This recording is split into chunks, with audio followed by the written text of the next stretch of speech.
नमस्कार, आप देख रहे हैं एसपीएन 9 न्यूज़ और मैं हूं आपके साथ मनीष कुमार सैनी। बहुजन समाज पार्टी की प्रमुख मायावती ने भतीजे आकाश आनंद को पार्टी से बाहर का रास्ता दिखा दिया है। इस बीच राष्ट्रीय शोषित समाज पार्टी के चीफ स्वामी प्रसाद मौर्य ने कहा, आज बीएसपी का बाबा साहेब के मिशन से कोई नाता नहीं रह गया है। आज अगर मायावती बाबा साहेब के सामाजिक आंदोलन पर चलती तो शायद वो प्रधानमंत्री पद की दावेदार होती, लेकिन आज वो एक एक विधायक को तरस रही हैं।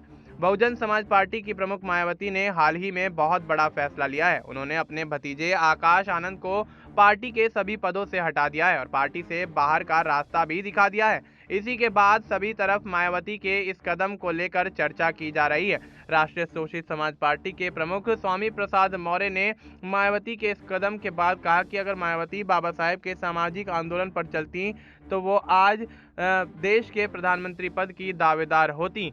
स्वामी प्रसाद मौर्य ने आगे कहा कि मायावती बीएसपी की राष्ट्रीय अध्यक्ष हैं और स्वाभाविक रूप से यह तय करना उनके अधिकार क्षेत्र का मामला है कि पार्टी की कौन सी जिम्मेदारी किसे दी जाए।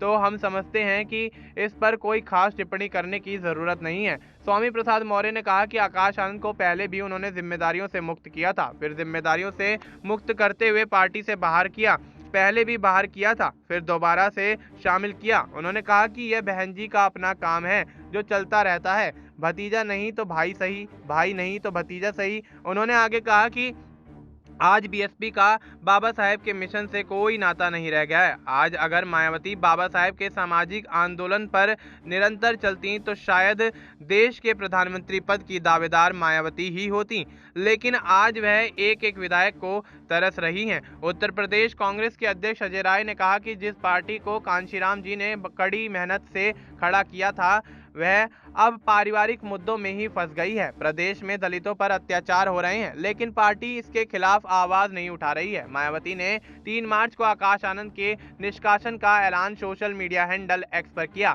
अपने पोस्ट में मायावती ने कहा कि पार्टी ने कल अपने ससुर डॉक्टर अशोक सिद्धार्थ के प्रभाव में लगातार बन रहे रहने के कारण आकाश आनंद को राष्ट्रीय समन्वयक समेत सभी पदों से हटा दिया था, लेकिन उसने इस मामले में अपनी परिपक्वता नहीं दिखाई। इस मामले में आकाश ने अपनी लंबी चौड़ी प्रतिक्रिया भी दी है, जिसमें उनके पछतावे और राजनीतिक मैच्योरिटी की जगह उनके ससुर का स्वार्थी और अहंकारी असर दिखा। ऐसे में उन्हें उनके ससुर की तरह व्यवहार करने पार्टी और आंदोलन के हित में पार्टी से निष्कासित किया जाता है। अब ऐसे में देखा जा रहा है कि आकाश आनंद को पदों से हटाने के बाद मायावती को लेकर उत्तर प्रदेश के अंदर सियासी माहौल गर्माता हुआ नजर आ रहा है और मायावती के इस एक्शन को लेकर चारों तरफ चर्चाएं चलती हुई नजर आ रही हैं। अब देखना यही होगा कि क्या मायावती पिछली बार की तरह ही इस बार भी आकाश आनंद को पार्टी से निकालने के बाद आने वाले समय में दोबारा पार्टी में शामिल करके कोई बड़ी अहम जिम्मेदारी सौंपने वाली हैं। फिलहाल आपको इस मुद्दे पर क्या कुछ लगता है, आप अपनी राय हमें कमेंट करके बता सकते हैं। बाकी देश और दुनिया से जुड़ी